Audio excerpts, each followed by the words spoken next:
Olá! A partir desta aula, nós vamos começar a conversar sobre o que são os chamados temas transversais em ciência, tecnologia e sociedade. Transversais no sentido que eles perpassam muitas áreas distintas, mas que dialogam intensamente pela própria natureza das relações produtivas, comerciais e de consumo, e também pelos impactos que promovem uma em relação à outra.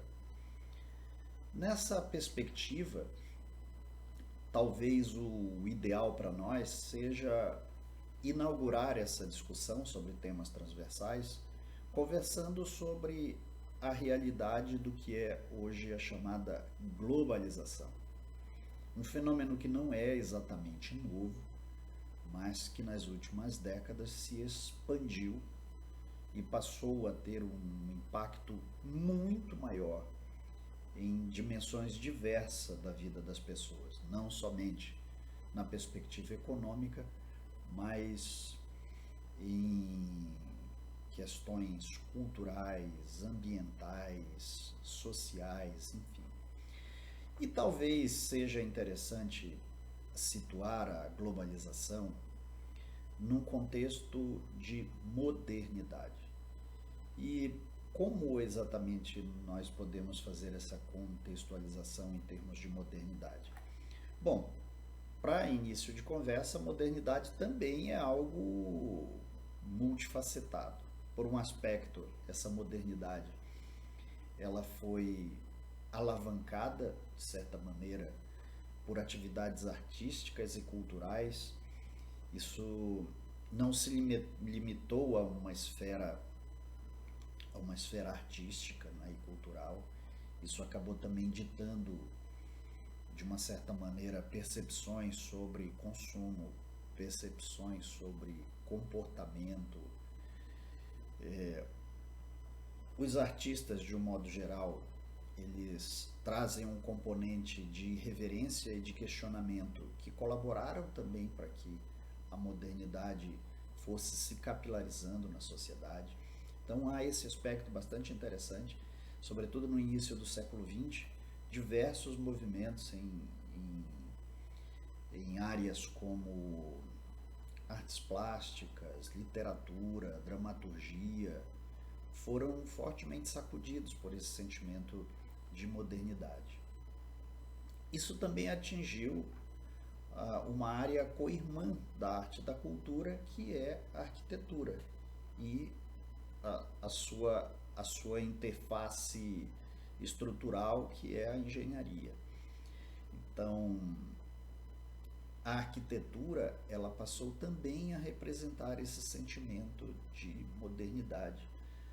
Então, a chamada escola de Bauhaus na Alemanha, os trabalhos do francês Le Corbusier, no Brasil, os trabalhos do arquiteto Oscar Niemeyer, todos eles vão se alinhando a uma visão de que essa modernidade ela também impregna a nossa percepção sobre o viver e o morar, e mais ainda sobre o próprio traçado urbano, e mais ainda sobre um questionamento do que vem a ser a urbanidade, o que vem a ser as cidades, que tipo de vivência a gente tem nas cidades.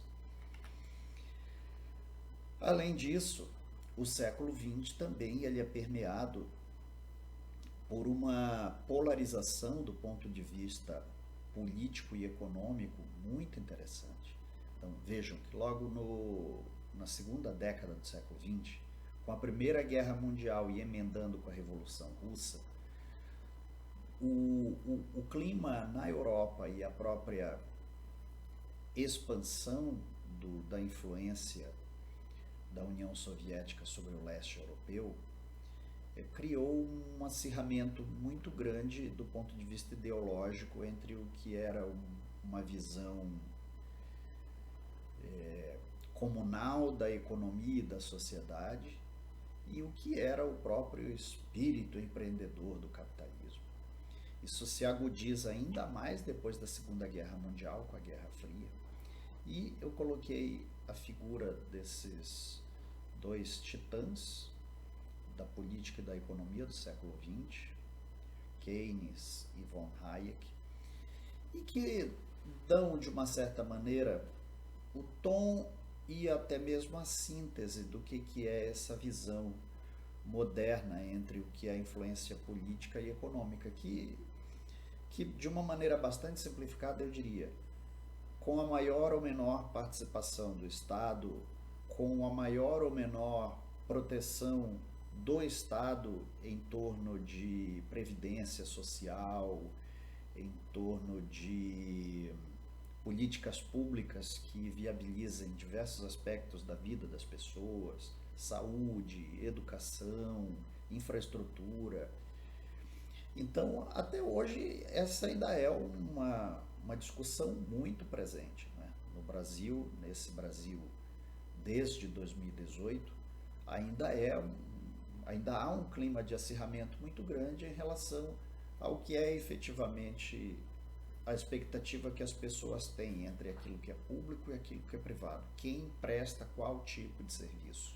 O quanto o Estado ele atua em benefício direto das pessoas? Quais são os interesses do Estado? Quantos interesses do Estado provocam sombreamento nos interesses privados? Enfim.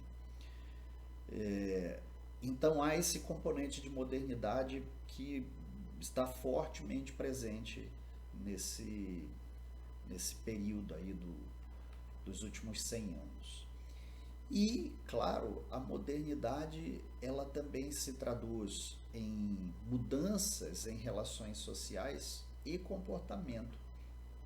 Então é muito difícil tentar resumir isso em poucas palavras, considerando toda a amplitude do que foi a transformação da sociedade ao longo desse último século.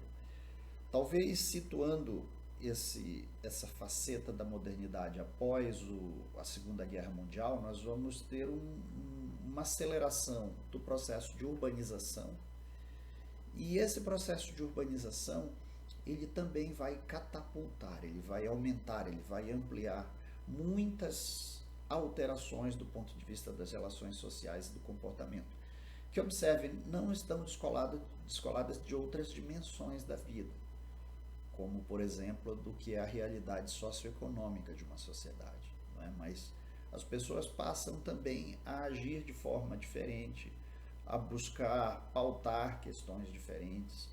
Então, quando nós olhamos historicamente o período de um século, é pouco tempo historicamente, mas com transformações radicais, não é? De tal forma que hoje a gente quase consegue ver que a sociedade lá no início do século XX ela é uma sociedade bastante distinta dessa sociedade do início do século XXI, com alguns senões, né? No início do século XX, por exemplo, nós vivíamos um eco muito presente do que seria um futuro material, né? E nós observamos hoje que não é bem assim. Ainda há uma perspectiva humanista muito presente na sociedade, ou seja, do resgate de determinados valores que retomem um projeto de civilização, mas também ainda nós assistimos a coisas que são assustadoras, como, por exemplo, o fundamentalismo religioso, envolvendo várias religiões, né? Envolvendo fundamentalismo cristão, fundamentalismo muçulmano, fundamentalismo judaico e um fundamentalismo científico também, por que não? Nós vamos ver também que a perspectiva de olhar para o mundo de uma maneira progressista, retomando um percurso civilizatório que proteja as pessoas e o planeta, isso não faz parte do projeto de todas as culturas. Então, a modernidade tem esse componente aí esquizofrênico, né? Ao mesmo tempo, um momento em que nós temos todo o potencial científico-tecnológico para fazer florescer uma civilização extraordinária, E esses mesmos elementos também se transformam em mal quando eles são apropriados de forma destrutiva. Então, esses são 4 elementos bastante interessantes que formam um caldo que vai desembocar no processo de globalização. E nós podemos fazer um breve parêntese para tentar localizar aquilo que alguns autores chamam de pós-modernidade, que basicamente seria o momento que se inicia simbolicamente com a queda do Muro de Berlim. E por que simbolicamente? Porque é esse o momento que historicamente se associa à implosão do que foram as experiências socialistas no leste europeu. Então, se coloca a questão se esse momento não aponta de uma maneira muito clara que as grandes utopias, sobretudo a utopia de viver em uma sociedade igualitária, com a mitigação do sofrimento e da exploração das pessoas, se isso na verdade não estava numa esfera meramente ilusória. Então há uma consideração bastante importante a ser feita, que essas experiências que ocorreram no leste europeu, mesmo todo o período coberto pela Revolução Russa e a criação da União Soviética, eles não são necessariamente a criação dessa suposta utopia. Eles foram um projeto, e um projeto que, lamentavelmente, ao longo do seu curso, mostrou experiências totalitárias horrorosas, né? O período soviético sob domínio de Stalin nos mostrou uma faceta tão horrorosa à esquerda quanto foi o nazismo à direita. Mas nem por isso invalida a possibilidade de que socialmente nós podemos construir um mundo no qual nós possamos diminuir a desigualdade, contar com oportunidades de emprego, trabalho, crescimento para todos, né? Um mundo no qual as pessoas tenham acesso a condições de dignidade de tal forma que elas tenham acesso a boas escolas, a bom atendimento em saúde, no seu envelhecimento a um atendimento adequado, compatível com essa dignidade da velhice, etc. Então, muito complicado a gente simplesmente decretar o falecimento das utopias a partir dessa experiência do século XX. Mas simbolicamente se associa a esse período aí da queda do Muro de Berlim, ao surgimento de uma pós-modernidade com o fim de grandes narrativas que contassem uma história do mundo e propusessem um novo percurso civilizatório para a humanidade e para o planeta. Então, algo assim um tanto quanto drástico, né? E é nesse contexto, gente, de uma grande efervescência intelectual sobre o que é o próprio retrato do mundo, que a globalização se expande. E o que é importante destacar de imediato em relação à globalização? O grande fenômeno que transforma a globalização em algo que permeia todas as nossas relações hoje, desde o veículo que me permite dar essa aula de forma remota para vocês, até mesmo as mercadorias que eu vou comprar no mercado para alimentar a minha família, obedecem a um controle, a um fluxo econômico. Então, a mola mestra, né, ou talvez a base desse processo de globalização é econômico, né? E a gente pode também ver essa questão da globalização sob 2 pontos de vista. O primeiro é ver a globalização na perspectiva da invasão de territórios, do ponto de vista geográfico mesmo, né? Isso aí encontra resistência, né? Porque uma ideia que nos acompanha desde o princípio da nossa existência como espécie é de uma certa territorialidade. E, claro, nos estados modernos, o reconhecimento da figura dos estados-nação. Então, nesse sentido, a globalização ela passou a lidar com esse pensamento de que ela ultrapassa a geografia. E a gente vai ver mais adiante também que ultrapassa até mesmo a dimensão do tempo. Ou pode ver também a globalização como a abertura de novos espaços para se olhar o mundo, né? Colocado simbolicamente aí como janelas.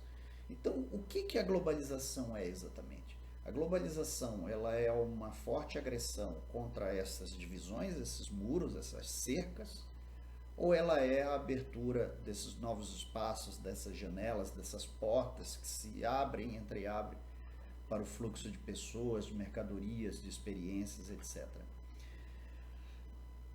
Essa é uma questão importante para a gente discutir, porque até hoje é algo que, em termos de globalização, é muito discutido. O que é que ela globaliza?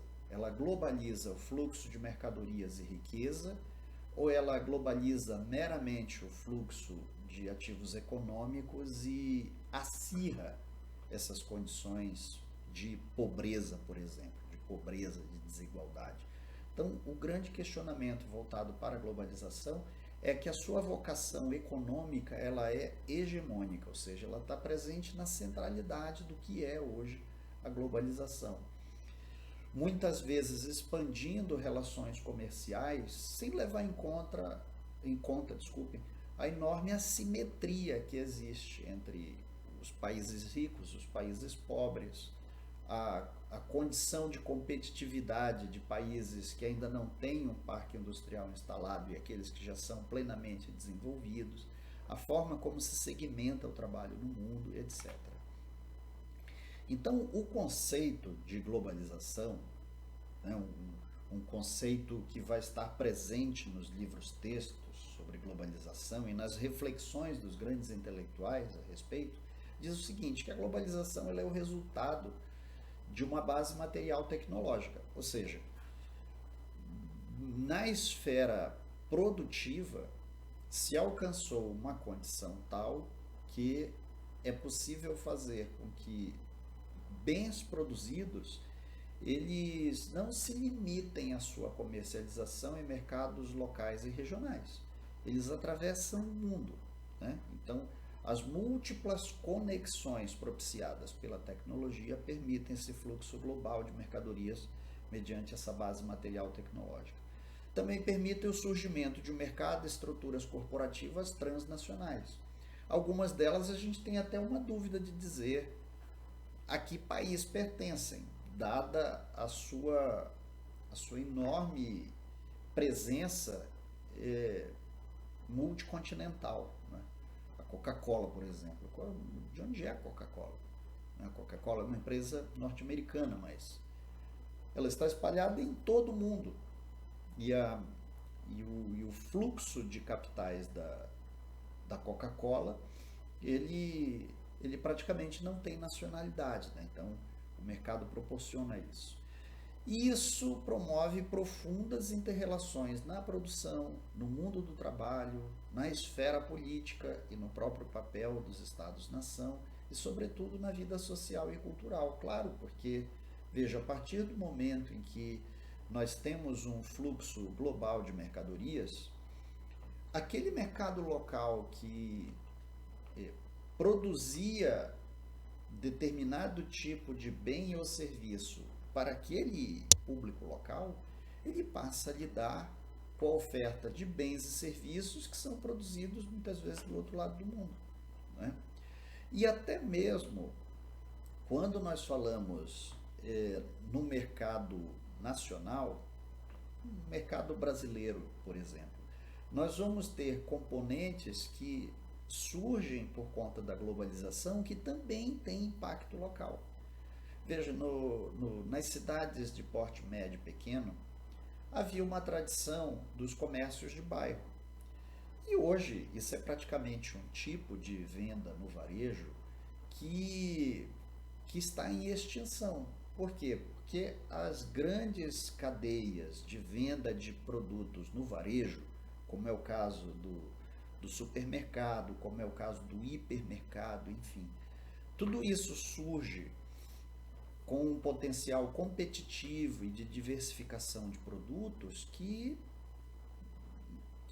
contrasta fortemente com essa venda em varejo em pequena escala no bairro.